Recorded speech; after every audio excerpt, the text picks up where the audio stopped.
आप सभी का प्राचीन भारत की इस वीडियो सीरीज़ में स्वागत है। आज के इस वीडियो में हम इसके चैप्टर 9 पे बातचीत करेंगे, चर्चा करेंगे, जिसमें हम उत्तर वैदिक सभ्यता और राज्य और वर्ण व्यवस्था के बारे में जानकारी लेंगे। इससे पिछले वीडियो में हमने ऋग्वेद के बारे में पढ़ा था। यदि उत्तर वैदिक काल के टाइम पीरियड की बात की जाए तो ये 1000 से 600 ईसा पूर्व के बीच का कार्य है। इसमें आर्यों का विस्तार हुआ था। तो उत्तर वैदिक काल का इतिहास मुख्यतः उन वैदिक ग्रंथों पर आधारित है जिनकी रचना ऋग्वैदिक काल में के बाद हुई थी। ठीक है। वैदिक सूक्तों या मंत्रों के संग्रह को संहिता कहा जाता है।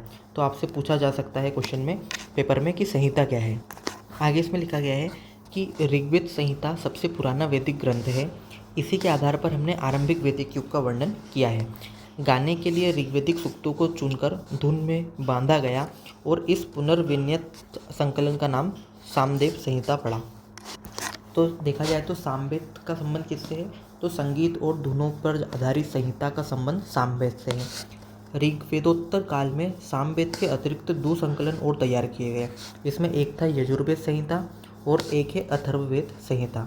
जो यजुर्वेद संहिता है उसमें केवल ऋचाएँ ही नहीं, उन्हें गाते समय किए जाने वाले अनुष्ठान का भी वर्णन मिलता है।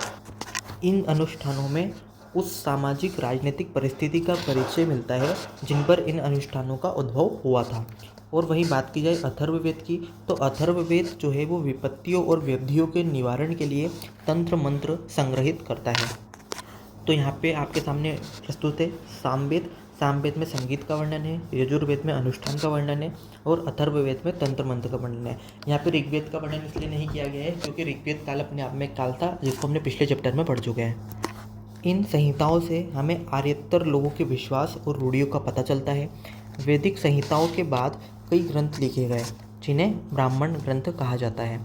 इनमें अनुष्ठान की विधियाँ संग्रहित है तथा उन अनुष्ठानों की सामाजिक और धार्मिक व्याख्या भी मिली गई है। ये सभी उत्तरकालीन वैदिक ग्रंथ लगभग 1000 से 500 ईसा पूर्व में उत्तरी गंगा के मैदान में रचे गए। उत्खनन और अनुसंधान के फलस्वरूप इसी काल और इसी क्षेत्र में लगभग 700 स्थल प्रकाश में आए जहाँ सबसे पहले बस्तियाँ कायम हुई थी। इन्हें चित्रित धूसर मृदभांड के नाम से जाना जाता है और चित्रित धूसर मृदभांड का यहाँ पे एक डायग्राम भी बना गया है। ठीक है।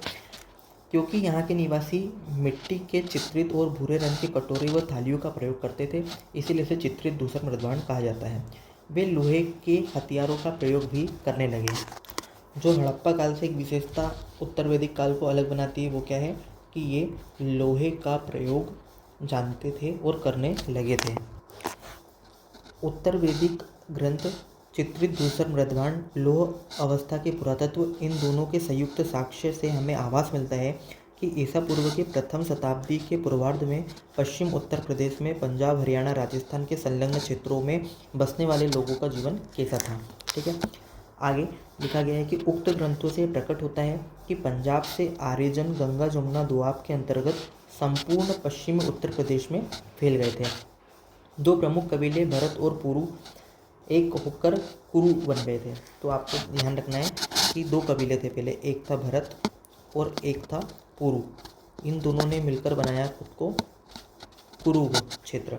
ठीक है। आरंभ में वे लोग दोआब के ठीक छोर पर सरस्वती और द्रष्टोवती नदी के प्रदेश में रहते थे। शीघ्र ही कुरुओं ने दिल्ली क्षेत्र और दोआब के ऊपरी भाग पर अधिकार कर लिया, जो कुरुक्षेत्र के नाम से प्रसिद्ध हुआ। धीरे धीरे वे पांचालों से भी मिल गए और जो दोआब के मध्य भाग में काबिज थे। इस प्रकार कुरु पांचालों की सत्ता दिल्ली क्षेत्र में दोआब के ऊपरी भाग और मध्य भाग में फैल गई। तब उन्होंने हस्तिनापुर को अपनी राजधानी बनाया और मेरठ जिले में पड़ता है। कुरुकुल का इतिहास भारत युद्ध को लेकर मशहूर है, जिसे महाभारत के नाम से विख्यात है। यह माना जाता है कि भारत युद्ध 1950 ईसा पूर्व के 900 ईसा पूर्व के आसपास कौरवों और पांडवों के बीच हुआ था। हालांकि ये दोनों कुरुकुल के ही थे। ठीक है। आगे क्या बताया गया है?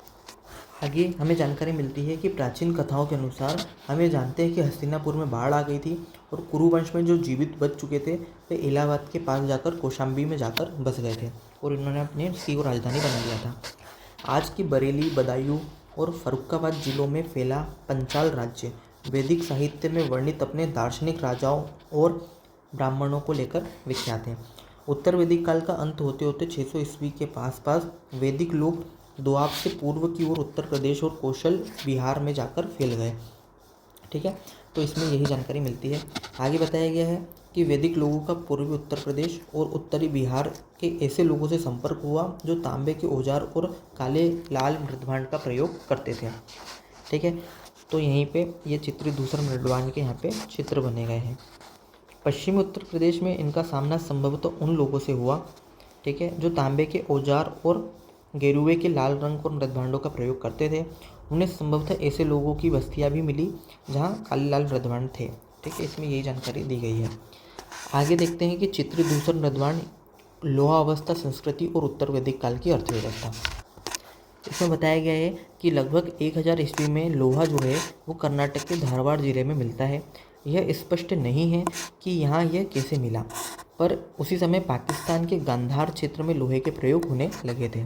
मृतकों के साथ कब्रों में गाड़े गए लोहे के औजार भारी मात्रा में खुदाई से निकले हैं। ऐसे औजार बलूचिस्तान में भी देखने को मिलते हैं। लगभग इसी काल में पूर्वी पंजाब और पश्चिमी उत्तर प्रदेश राजस्थान में भी लोहे के प्रयोग देखने को मिलते हैं। इसमें इनका उपयोग औजारों के रूप में देखने को मिलते हैं। लोहे के इन हथियारों से वैदिक लोगों ने दोआब में सामने आने वाले शत्रु को परास्त किया, ऊपरी गंगा के मैदानों में जंगलों को साफ किया और कुल्हाड़ी से काम किया।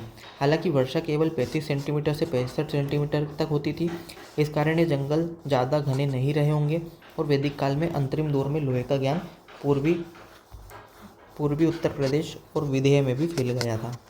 अब यहाँ पर बताया गया है कि भारत में चित्रित दूसरे मृदभांड कहाँ कहाँ पाए गए। तो आपको गंगानगर है, बीकानेर है, दिल्ली है, ठीक है, ये मथुरा, आई छत्र, वैशाली, रांची, इलाहाबाद, लखनऊ, जयपुर, अहमदाबाद, राजकोट, रामपुर, जबलपुर, तो यहाँ पर आपको साक्ष्य मिलेंगे। आगे यहाँ पर बताया गया है कि इन प्रदेशों में सबसे पुराने लौह शास्त्र पाए गए हैं, वे ईसा पूर्व की 7वीं सदी के हैं। उत्तर वैदिक कालीन ग्रंथों में इस धातु को श्याम और कृष्ण अयस कहा जाता था। आगे यहाँ पे जानकारी मिलती है कि उत्तर वैदिक काल के लोगों की मुख्य जीविका खेती हो चली थी, इस बात में कोई संदेह नहीं है। वैदिक ग्रंथों में 6, 8, 12 और 24 तक बैल हल में जोते जाने की चर्चा मिलती है। इसमें कुछ अत्युक्ति हो सकती है। जुताई लकड़ी के फाल वाले हल से की जाती थी, जिससे ऊपरी गंगा के मैदानों में हल्की मिट्टी में संभवतः काम किया जा सकता था। यज्ञों में पशु बलि के प्रचलन के कारण बैल पर्याप्त संख्या में उपलब्ध नहीं रहे होंगे, इसीलिए खेती आरंभिक अवस्था में थी, किंतु इसके व्यापक प्रचलन में संदेह नहीं है। जो सतपथ ब्राह्मण ग्रंथ है उसमें हल से संबंधित अनुष्ठान का लंबा वर्णन आया है। यहाँ तो हल की जानकारी कहाँ से मिलती है? हल की जानकारी मिलती है सतपथ ब्राह्मण से। ठीक है, सीता के पिता और विदेह के राजा जनक ने हल चलाया था। उन दिनों राजा और राजकुमार भी शारीरिक श्रम में हिचकिचाते नहीं थे। कृष्ण का भाई बलराम हलधर कहलाता है, क्योंकि हल का उसका हथियार था। उत्तर वैदिक काल में हल चलाना उच्च वर्ण के लिए वर्जित हो गया था। ठीक है, क्योंकि वो काम निम्न वर्ण के लिए हो गया था। वैदिक काल के लोग जो तो उपजाते थे, ठीक है, जो उसे जानते थे। इस काल में चावल और गेहूँ उनकी मुख्य फसलें हुआ करती थी। बाद में चलकर गेहूँ पंजाब और पश्चिम भारत उत्तर प्रदेश का खाद्य हो गया। वैदिक लोगों का चावल से परिचय सबसे पहले दोआब क्षेत्र में हुआ और वैदिक ग्रंथों में इसका नाम ब्रीही था। ठीक है, तो चावल को क्या कहते थे? ब्रीही। यहाँ पे अलग से हम लिखते हुए चल रहे हैं, आप आराम से पढ़ सकते हैं कि हल का वर्णन सतपथ ब्राह्मण में है। इसी प्रकार चावल को ब्रीही कहा जाता था। चावल का अवशेष जो हस्तिनापुर में मिला है, ठीक है, वह ईसा पूर्व की 8वीं शताब्दी का है। उसी समय के आसपास एटा जिले में स्थित अतरंजी खेड़ा में भी चावल के साक्ष्य मिले हैं। तो यदि आपसे तो यहाँ पे जानकारी हमें स्पष्ट है कि अतरंजी खेड़ा में चावल के साक्ष्य मिलते हैं। वैदिक अनुष्ठानों में चावल के प्रयोग का विधान है, पर गेहूं का प्रयोग कदाचित ही है। उत्तर वैदिक काल में लोग कई प्रकार के तेलहन का भी पैदा करते थे। उत्तर वैदिक काल में बहुत प्रकार की कलाओं शिल्पों का उदय हुआ। हमें लोहारों, धातुकारों की जानकारी मिलती है। अवश्य ही वे लोग 1000 ईस्वी के आसपास कुछ न कुछ लोहे का काम करते रहे होंगे। तांबे से उनका परिचय वैदिक काल के आरंभ से ही था। 1500 ईसा पूर्व के पहले से तांबे के बहुत सारे औजार के जखीरे उत्तर प्रदेश बिहार में मिले हैं। उनसे प्रकट होता है कि वैदिकोत्तर समाज में ताम्र शिल्पी थे। वैदिक लोग संभवतः राजस्थान में खेतरी से तांबा मंगवाते थे। तो आपको ध्यान होना चाहिए कि खेतरी कहाँ पर है? राजस्थान में। ये बहुत बार आ चुका है क्योंकि अभी तक वैदिक काल के लोगों ने जिन धातुओं का प्रयोग किया उनमें तांबा पहला रहा होगा। तांबे की वस्तुएं चित्रित मूसर मध्यभांड में पाई गई है। इन वस्तुओं का उपयोग मुख्यतः लड़ाई, शिकार, आभूषण के रूप में किया जाता था। बुनाई केवल स्त्रियां ही करती थी, किंतु यह काम बड़े पैमाने पर होता था। चमड़े, मिट्टी, लकड़ी के शिल्पों पर भारी प्रगति हुई। उत्तर वैदिक काल के लोग 4 प्रकार के मध्यभांड से परिचित थे: काला लाल मध्यभांड, काली पॉलिशदार मध्यभांड, चित्रित धूसर मध्यभांड और लाल मध्यभांड। इनमें अंतिम प्रकार का मध्यभांड उनके बीच सबसे अधिक प्रचलित था, जिसको बोलते हैं लाल मध्यभांड। लगभग समूचे पश्चिमी उत्तर प्रदेश में वो पाया गया है। लेकिन चित्रित धूसर मध्यभांड उनके सर्वोपरि वैशिष्ट का सूचक है। ठीक है, इनमें कटोरे, थालियाँ मिली है, जिनका व्यवहार शायद उदयमान उच्च वर्ण के लोग धार्मिक कृत्यों में, भोजन में, काम में करते थे। चित्रित धूसर मध्यभांड वाले स्तरों में जो कांच की निधियाँ, चूड़ियाँ मिली हैं, उनका प्रयोग प्रतिष्ठापूर्वक धातु वस्तुओं में गिने चुने रूप से पाया जाता है। आगे बताया गया है कि खेती और विविध शिल्पों की बदौलत अब उत्तर वैदिक काल के लोग स्थायी जीवन को अपनाने में समर्थ हो गए थे। ठीक है, देखा जाए तो ऋग्वैदिक काल जो था वो कबीलाई समाज था। यहाँ पे स्थायी जीवन शैली को अपनाया जा चुका है। उत्खननों और अनुसंधानों से हमें कुछ आभास मिलता है कि उत्तर वैदिक काल की बस्तियाँ कैसी थी। चित्रित धूसर मध्यभांड स्थल न केवल पूर्वांचल क्षेत्र में बल्कि पश्चिमी प्रदेश और दिल्ली में भी व्यापक रूप से फैले थे। मध्य क्षेत्र पंजाब अर्थात हरियाणा के क्षेत्र में संलग्न, मत्स्य क्षेत्र अर्थात राजस्थान के संलग्न भागों में भी मिले हैं।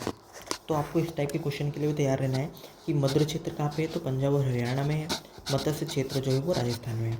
इन स्थलों की कुल मिलाकर संख्या 700 के करीब है, जो अधिकतर ऊपरी गंगा घाटी में पड़ते हैं और गिने चुने स्थलों को उत्खनन पाया गया, जैसे हस्तिनापुर में, अतरंजी खेड़ा में, जखेड़ा में और नोह में।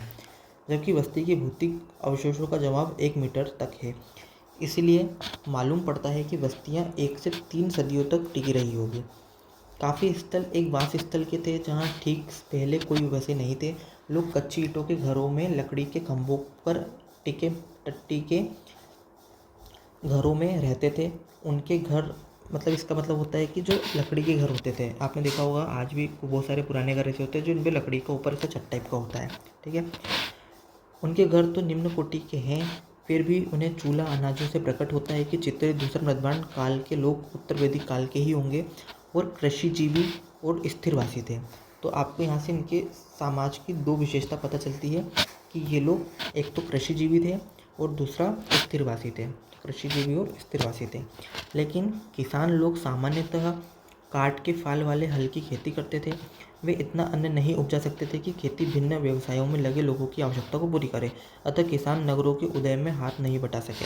मतलब खेती जरूर की जाती थी, लेकिन खेती सिर्फ जो थी वो थी जीवन निर्वाह के लिए। ठीक है, अभी आत्मनिर्भरता प्राप्त नहीं हुई थी। उत्तर वैदिक ग्रंथों में नगर शब्द आया तो है, पर उत्तर वैदिक के अंतिम दौर में आया है। ठीक है, हम नगरों के आरंभ में मंद आवास ही पाते हैं। हस्तिनापुर और कौशाम्बी तो वैदिक काल के अंत में महज गर्भावस्था में वाले नगर थे।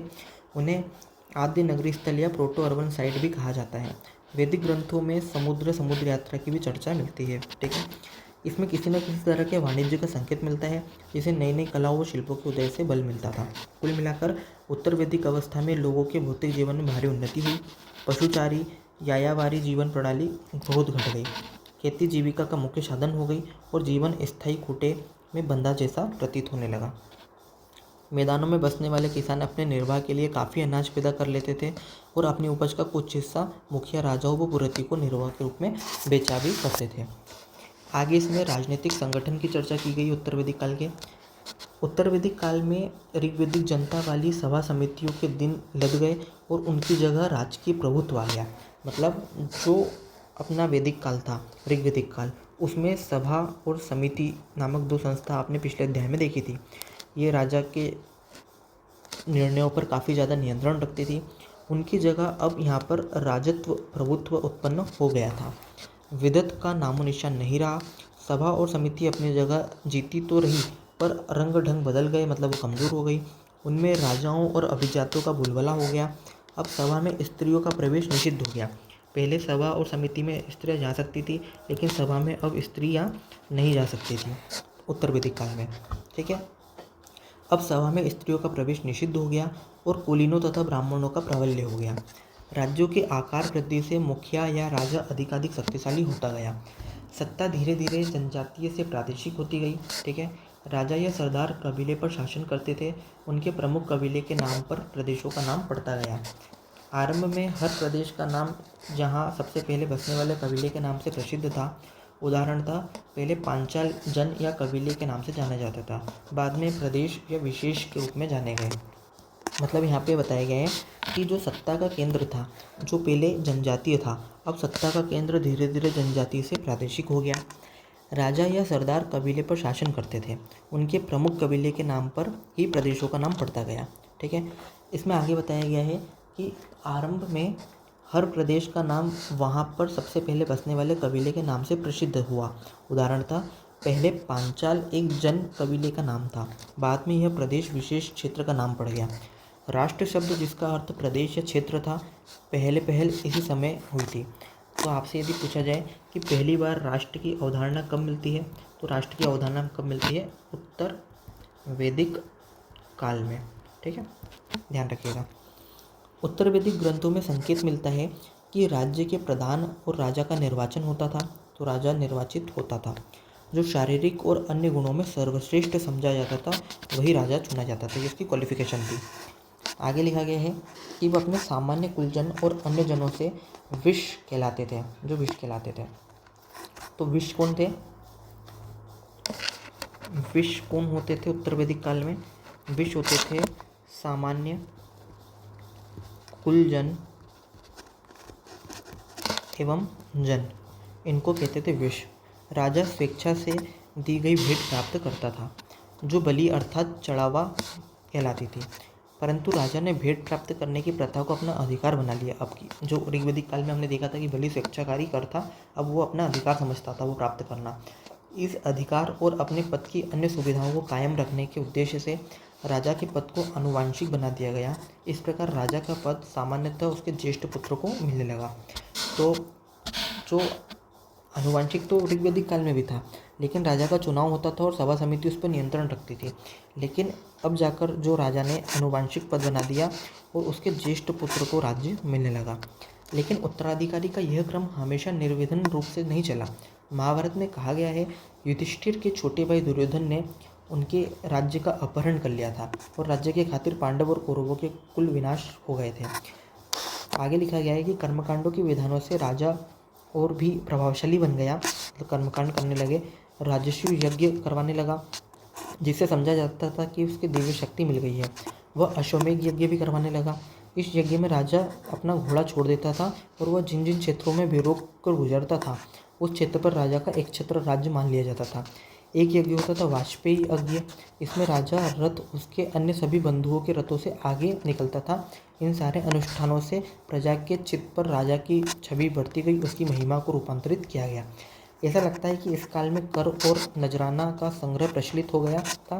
ठीक है, तो जैसे आजकल मीडिया जो है वो मतलब शासकों को उठाती है, उसी प्रकार पहले राजाओं के लिए जरूरी था कि वह राजस्व यज्ञ, अश्वमेध यज्ञ और वाजपेयी यज्ञ से अपनी शक्ति का प्रदर्शन करते थे। ठीक है, इस काल में कर और नजराना का संग्रह प्रचलित हो गया, मतलब टैक्स कलेक्शन होने लगे। इसके संग्रह और संचय के लिए एक अधिकारी रहता था जो संग्रहित्र कहलाता था। तो ध्यान रखना है, जैसे हमने ऋग्वैदिक काल पढ़ते समय कुछ राजप्रति, गृहिणी और पुरोहित, सेनानी अधिकारियों के बारे में पढ़ा था, और ऋग्वैदिक काल पढ़ते समय हमने देखा था कि वहाँ पर टैक्स कलेक्शन नहीं होता था। लेकिन यदि उत्तर वैदिक काल की बात की जाए तो यहाँ पर टैक्स कलेक्शन करने वाले अधिकारी को संग्रहित्र कहा जाता है। क्या कहा जाता है? संग्रहित कहा जाता है। रामायण और महाभारत से ज्ञात होता है कि बड़े बड़े यज्ञों के अवसर पर राजा भारी मात्रा में दान उपहार बांटता था और हर वर्ग के लोगों को उत्तम भोजन भी करवाता था। राजा अपने कर्तव्य के संपादन में पुरोहित, सेनापति, पटरानी और कई अन्य उच्च कोटि के अधिकारियों की भी सहायता लेता था।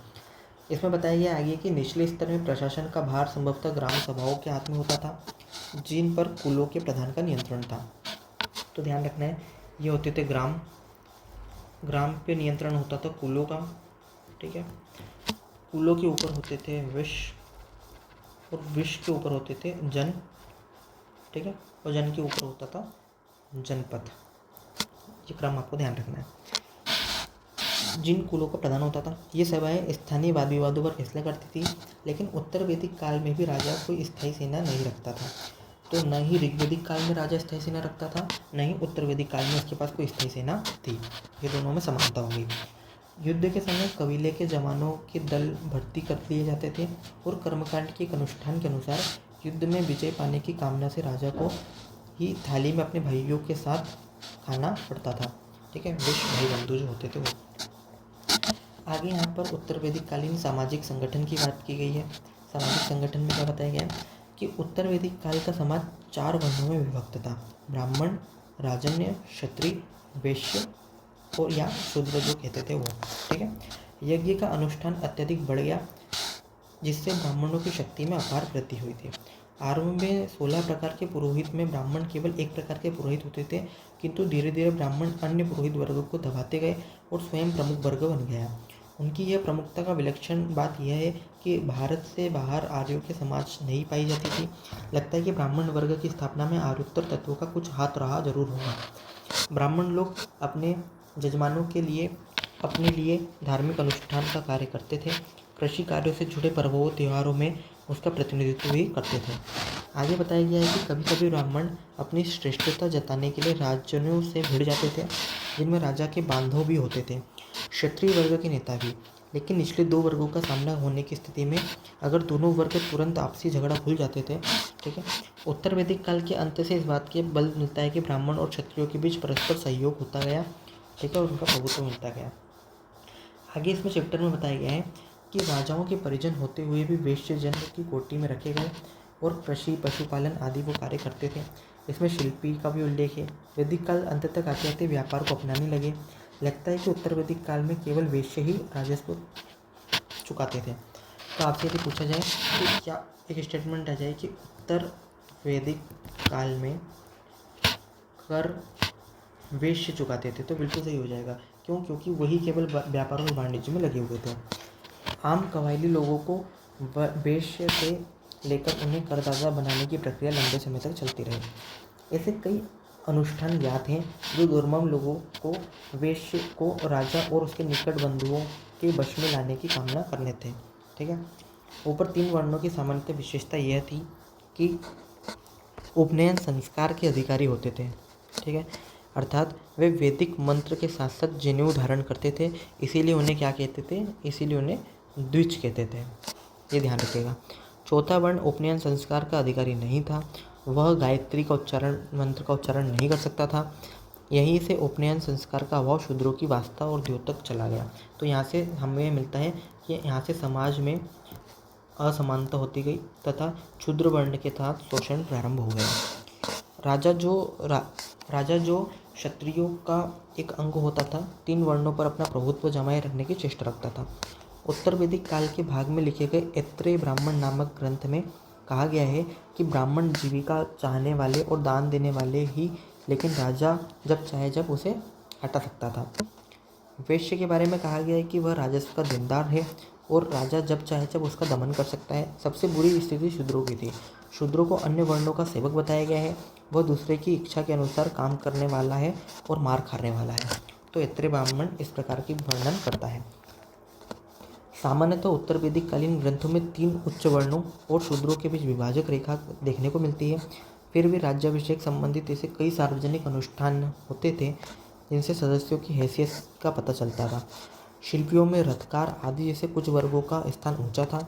उन्हें यज्ञोपवीत पहनने का अधिकार था। इस प्रकार दिखाई देता है कि उत्तर वैदिक काल में भी वर्णभेद अधिक प्रखर नहीं हुआ था। परिवार स्तर पर हम देखते हैं कि पिता का अधिकार बढ़ता गया और वह अपने पुत्र को उत्तर वैदिक उत्तराधिकार से वंचित कर सकता था। कौन? राजा। राज परिवार में कोष्ठाधिकार का प्रचलन बढ़ गया। पूर्व में पुरुषों की पूजा होने लगी। स्त्रियों का दर्जा सामान्यतः गिरा, मतलब महिलाओं की स्थिति कमज़ोर हो गई। ठीक है, तो यहाँ पे महिला स्थिति क्या हो गई? कमज़ोर हो गई। तो ध्यान रखिएगा। स्त्रियों का स्थान पुरुषों से नीचे और अधीनस्थ माने जाने लगा। उत्तर वैदिक काल में गोत्र प्रथा स्थापित हुई। गोत्र शब्द का मूल अर्थ गोष्ठ या स्थान था जहाँ से समूचे कुल गोधन पाला करते थे, परंतु बाद में इसका अर्थ एक ही मूल पुरुष से उत्पन्न होने लगा जो एक ही समुदाय के थे। फिर गोत्र से बाहर विवाह करने की प्रथा चल पड़ी। तदनुसार एक ही गोत्र या मूल पुरुष वाले लोगों के बीच आपस में विवाह निषिद्ध हो गया। मतलब एक ही कुल के लोग निषिद्ध हो गए। जैसे आज के समय में भी एक ही माँ के संतानों से जो बच्चे उत्पन्न होते हैं वो सामान्यतः विवाह नहीं करते हैं। वैदिक काल में आश्रम अर्थात जीवन के 4 चरण सुप्रतिष्ठित हो गए। वैदिकोत्तर काल के ग्रंथों में हमें 4 आश्रम स्पष्ट रूप से दिखाई देते हैं। ब्रह्मचर्य जिसमें छात्रावस्था, गृहस्थ जिसमें गृहावस्था, वानप्रस्थ जिसमें वानप्रस्थ अवस्था और संन्यास जिसमें सांसारिक जीवन से विरक्त होकर रहने की अवस्था शामिल थी। उत्तर वैदिक काल में ग्रंथों में केवल 3 आश्रमों का उल्लेख है। अंतिम चतुर्थ आश्रम उत्तर वैदिक काल में सुप्रतिष्ठित नहीं था। ठीक है, वैदिकोत्तर काल में ही गृहस्थ आश्रम सभी वर्णों में सामान्यतः प्रचलित था। अब उत्तर वैदिक काल के देवता और उनके अनुष्ठान और दर्शन के बारे में समझते हैं। आगे इसमें बताया गया है कि देवता अनुष्ठानों और उत्तर वैदिक कालीन दर्शन आर्य संस्कृति का केंद्र स्थल, ठीक है, बन गए थे। यज्ञ होने लगे थे। संस्कृति के मूल में अनेक अनुष्ठान और मंत्र उपचार होने लगे थे। उत्तर वैदिक काल देवमंडल में सृजन देवता प्रजापति सर्वोच्च स्थान हो गया था। पहले इंद्र और किसका था, अग्नि का था। अब स्थान किसका हो गया था, प्रजापति का। ठीक है, ऋग्वैदिक काल के कुछ अन्य गौण देवता भी यहाँ पे प्रमुख हो गए थे। पशुओं के देवता यहाँ पे रुद्र हो गए थे। लेकिन जो ऋग्वैदिक काल में पशु के देवता थे पूषण, वो अब शूद्रों के देवता हो गए थे। ठीक है, और समाज 4 वर्णों में विभाजित तो हो ही गया था, पहले भी देखा था, लेकिन अब ये वंशानुगत हो गया था। आगे से बताया गया है कि सार्वजनिक यज्ञ राजा अपनी सारी प्रजा के साथ करता था। निजी यज्ञ अलग अलग व्यक्ति अपने अपने घर में करते थे। घर का प्रत्येक व्यक्ति अग्नि में आहुति देता था। ऐसा प्रत्येक कर्म अनुष्ठान या यज्ञ का रूप धारण कर लेता था। यज्ञों में कर्म के साथ मंत्र पढ़े जाते थे। इन मंत्रों का उच्चारण बड़ी सतर्कता के साथ करना होता था। यज्ञ करने वाला यजमान कहलाता था। यज्ञ का फल बहुत कुछ निर्भर करता था। ठीक है, इन सारे मंत्रों और यज्ञों का सृजन, अंगीकरण, विस्तार पुरोहित ने किया, जो ब्राह्मण कहलाते थे। ब्राह्मण धार्मिक और ज्ञान विज्ञान पर एकाधिकार रखने थे और बहुत सारे अनुष्ठान को चलाया करते थे। ठीक है, आगे इसमें बताया गया है कि इतने सारे अनुष्ठान को चलाने और उनकी विस्तृत बनाने का कारण क्या रहा होगा इसके बारे में पता नहीं चलता है, लेकिन इस संभावना से इनकार नहीं किया जा सकता कि इसके पीछे धन की लोलुपता जरूर बनी रही होगी। कहा गया है कि राजसू यज्ञ करवाने वाले पुरोहितों को दक्षिण में यहाँ से गाय दान मिलती थी। यज्ञ की दक्षिणा में सामान्यतः गाय, दासियाँ होती थी। साथ साथ सोना, कपड़ा और घोड़े भी दिए जाते थे, तो घोड़े से परिचित थे। किंतु यज्ञ की दक्षिणा में भूमि दिया जाता था। सतपथ ब्राह्मण में कहा गया है कि अश्वमेध यज्ञ में पुरोहित को उत्तर, दक्षिण, पूर्व, पश्चिम चारों दिशाएं देनी पड़ती थी। यदि वास्तव में ऐसा होता था तो राजा के पास क्या बचा होगा। अतः इसकी यही अर्थ लगाया जा सकता है कि पुरोहित जहाँ तक संभव हो अधिक से अधिक भूमि हड़पना चाहते थे, परंतु यथार्थ में भूमि अधिक मात्रा में ब्राह्मणों को नहीं दी जाती थी। एक जगह इस बात का उल्लेख है कि भूमि जब ब्राह्मणों को दी जाने लगी तो उसने ब्राह्मणों के हाथ जाना अस्वीकार कर दिया। अच्छा, वैदिक काल के अंतिम दौर में पुरोहित के प्रभुत्व के विरुद्ध यज्ञ और कर्मकांड के विरुद्ध प्रतिक्रियाएं शुरू हुई, क्योंकि सीधी सी बात है, जब यज्ञ होने लगे तो एक वर्ग जो शूद्र वर्ण था, तो शूद्र वर्ण का तिरस्कार किया जाने लगा। इसीलिए समाज में इसके विरुद्ध प्रतिक्रियाएं शुरू होने लगी। ये प्रतिक्रियाएं पांचाल और विदेह में विशेष रूप से हुई। इसके आसपास उपनिषदों का संकलन होने लगा। इन दार्शनिक ग्रंथों में कर्मकांड की निंदा की गई है। तो आपसे पूछा जाए कभी कि उपनिषद क्या है, तो उपनिषद क्या है, उपनिषद में धार्मिक जो कर्मकांड हैं उनकी आलोचना की गई है तथा इसमें मोक्ष प्राप्ति के मार्ग बताए गए हैं कि ज्ञान की प्राप्ति का क्या है। उपनिषद में कहा गया है कि अपनी आत्मा का ज्ञान प्राप्त करना चाहिए, ब्रह्म के साथ आत्मा का संबंध ठीक से जानना चाहिए। तत्कालीन शक्ति राजाओं की तरह ब्रह्म की परिकल्पना की परम सत्ता से है। पांचाल और विदेह के कई क्षेत्रीय राजाओं ने भी इसका चिंतन को अपनाया है। अनेक उपदेशों के स्थायित्व, अखंडता से भावना पर बल दिया गया है। आत्मा अपवर्ती, अविनाशी, अमर है, इस बात पर बल देने में स्थायित्व की भावना को बल मिला और अत्यधिक आवश्यकता क्षत्रिय शासकों के अधीन उदयमान राजसत्ता से संबंधित हो सकती थी। तो इसी में यही बताया गया है। उत्तर वैदिक काल में कई महत्वपूर्ण परिवर्तन हुए। प्रदेश शास्त्रीय राजा की शुरुआत हुई। नंबर 1, युद्ध केवल पशुओं के हथियाने के लिए नहीं बल्कि राज्य क्षेत्र पर कब्जा करने के लिए होने लगे। तो यहाँ से हमको कुछ चीज़ें मिल रही पॉइंट नोट करने के लिए कि युद्धों का उद्देश्य जो था वो क्या हो गया, वो राजा जो था वो प्रदेश आश्रित हो गया। युद्ध केवल पशुओं के लिए नहीं बल्कि राज्य क्षेत्र पर कब्जा करने के लिए होने लगे। आगे बताया गया है, कौरव और पांडवों के बीच हुआ प्रख्यात महाभारत का युद्ध इसी काल की स्थिति को प्रतिबिंबित करता है। आरंभिक वैदिक काल का प्रधान पशुचारी समाज प्रधान, कृषि प्रधान हो गया। तो समाज पशुपालन से कृषि प्रधान हो गया।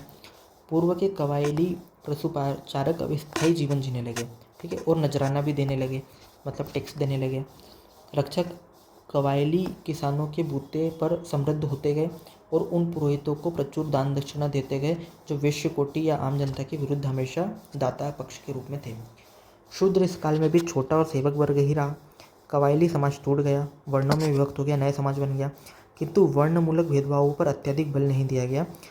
ब्राह्मणों के सहयोग के बावजूद राजन्य या क्षत्रिय राजतंत्र की स्थापना नहीं कर पाते थे। जब तक कोई राज्य ऐसे कैसे चल सकता है जब तक कोई नियमित कर प्रणाली न हो, वेतनभोगी सेना न हो। तो ना तो इसके पास सेना जो थी वो स्थायी रूप से नहीं थी, अतः किसी भी प्रकार से राज्य की स्थापना करना बहुत ही कठिन कार्य था। इसलिए देखेंगे कि आगे जाके जब महाजनपद काल आएगा तो महाजनपद काल में आपको स्थायी सेना और एक प्रकार की विशाल अर्थव्यवस्था देखने को मिलेगी। तो यही चीज़ें उत्तर वैदिक काल से संबंधित हमने जान लिया ये सारी चीज़ें। अब से कोई क्वेश्चन पूछे जा सकते हैं कि उत्तर वैदिक अवस्था से क्या अभिप्राय है, इस काल के अध्ययन के लिए प्रमुख स्रोत क्या है, ये पूछा जा सकता है। या उत्तर वैदिक काल की राजनीतिक पद्धति का वर्णन करें, ऋग्वैदिक काल की अपेक्षा में इसमें क्या अंतर है, ये क्वेश्चन आप प्रैक्टिस कर सकते हैं ताकि उत्तर वैदिक काल और ऋग्वैदिक काल आपका अच्छे से स्पष्ट हो सके। तो इस अध्याय में आज के लिए इतना ही, अगले अध्याय में मिलते हैं।